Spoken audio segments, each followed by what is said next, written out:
По однос на годишното обраќање на председателот Иванов пред Собранието на Република Македонија, ќе истакнам една работа, а тоа е дека како представник на државата, председателот Иванов има ставови кои што ги застапува во континуитет, без разлика на дневно-политичките превирања во Република Македонија.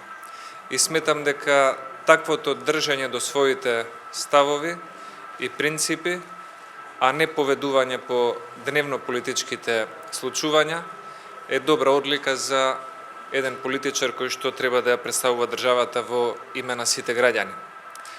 Отсуството на СДСМ и на ДУИ од седницата на која што се обраќаше председателот Иванов, го цениме како отсуство на капацитет за политички диалог и како отсуство на минимум политичка култура пред државните институции.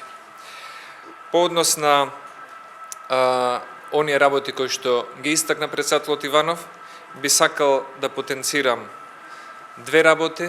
Едната поврзана со безбедноста на Република Македонија, а тоа беше неговата наредба како врховен командант за вклучување на армијата на Република Македонија во заштита на јужната граница, соочени со феноменот и предизвикот наречен бегалска и мигрантска криза и нивното обезбедување на границата, како и со физичко присуство, така и со поставување, би рекол, на одредени времени бариери. И втората работа, која што сметам дека е од меѓународно значење, но важна за Република Македонија, е тоа што председателот Иванов и покрај повеќето обиди и притисоци од страна на одредени меѓународни фактори, сепак го одби барањето Република Македонија да биде бегалски камп за 20, 30 или повеќе илјади бегалци или мигранти, кои што нашата земја не ја гледаат како целна држава, туку држеше до својот принцип дека Република Македонија е само транзит држава, која што може да ги понуди своите добри услуги, своето внимание, дури и нашите, би рекол, буџетски ресурси, бидејќи голем дел од тие работи се на трошок на Република Македонија, но ништо повеќе од тоа не треба и не би требало во иднина да биде прифатено од страна на Република Македонија. Го цениме овој негов доследен став како принципиелен и сметаме дека истиот треба да продолжи да го застапува пред сите соговорници од страна на Европската Унија и другите релевантни фактори. Толку би имал да кажам по однос на нашето денешно присуство и излагањето на председателот Иванов. Секако сум на располагање за ваши прашања. Повелете. Во говорот председателот кажа две моменти, дека извештајот на Европската Унија не е како што вие го кажа напред во одредени аспекти на председателот, рече дека добитни извештај во кој се кажа дека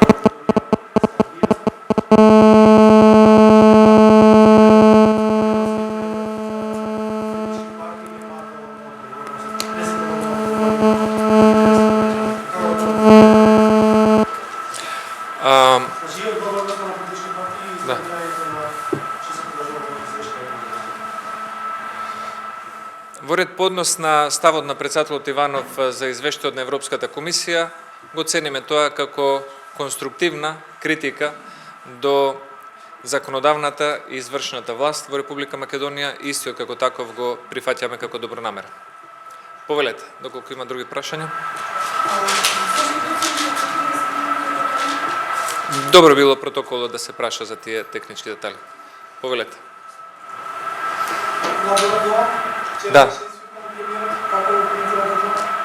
Премиерот е човек кој што ја почитува турската заедница и беше од негова страна навистина доблесно што го поздрави денот на турската азбука. Благодарам.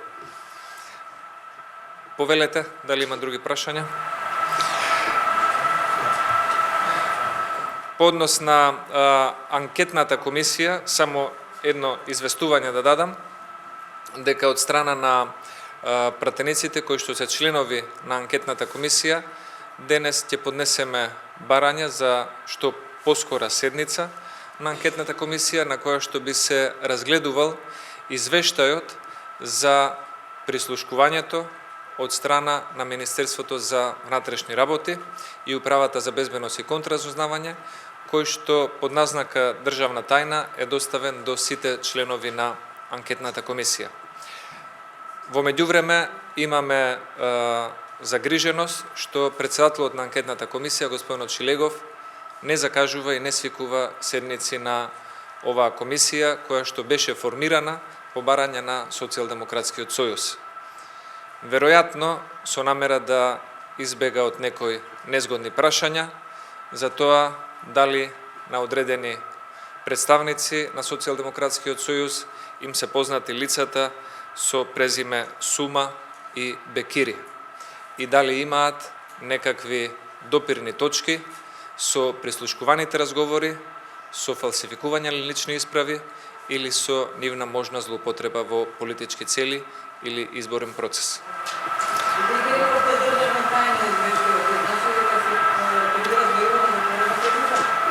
Како што ќе биде законски наложено, така ќе постапиме. Ако некои материјали се класифицирани со таков степен на доверливост, имаат процедура во која форма треба да бидат разгледувани.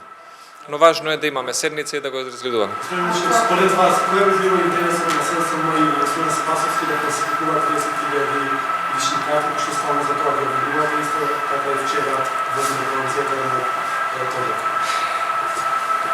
Зошто би имало и како може да се направи?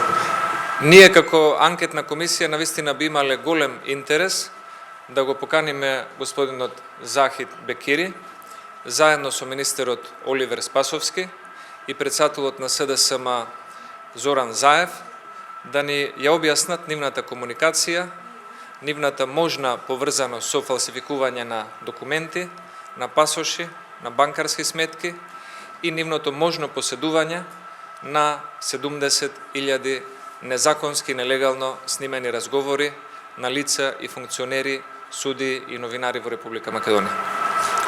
Ако господин Шилегов не закаже анкетната комисија, можете ли според деловникот да закажете на друг начин? Според деловникот, по барање на пратеници или членови на комисијата, по барање на најмалку 1/3, председателот на комисијата е должен во одреден рок, мислам дека беше 2 дена, да ја закаже седницата која што е побарана и на истата да постави дневен ред на изјаснување.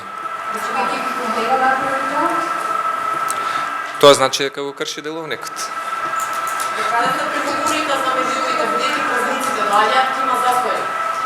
Питер Макхалтон има да земјава, останува едно одлучи да прашаме причина до никаде.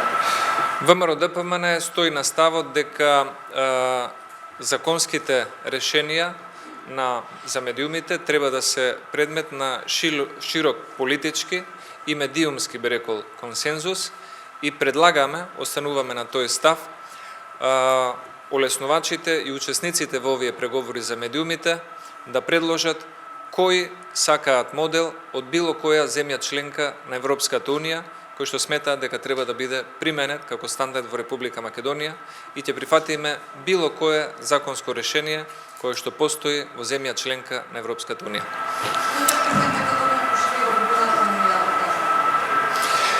Ќе го сметаме тоа за обид за саботирање и атрофирање на работата на анкетната комисија како дел од планот на Социјалдемократскиот сојуз, кој што полека се надзира, да има изговор за одложување или неодржување на предвремените избори, кои што се одржуваат во април следната година на барање на Социјалдемократскиот сојуз и како последица на политичката криза која што иницира и ја држат во заложништво целата држава. Пратеничката група на Демократската унија за интеграција не присуствуваше на денешното годишно обраќање на господинот Иванов, бидејќи политички став на нашата партија после председателските избори одржани минатата година е дека тој не е легитимен и не е консензуален председател на државата, како таков не ги застапува ниту сите граѓани, ниту сите етнички заедници во државата. Како коментирате ставот на вашиот коалицијски партнер дека со денешното неприсуство покажувате политичка некултура и непочитување на институциите на државата? Политичката култура е еден поширок концепт за кој што јас денес не би сакала да спорам ниту да коментирам, особено не со нашиот коалиционен партнер, чија што политичка култура, патем речено, има прилично големи и сериозни прашалници пред себе. Апсолутно не ценам дека е прашање кое што заслужува мој коментар.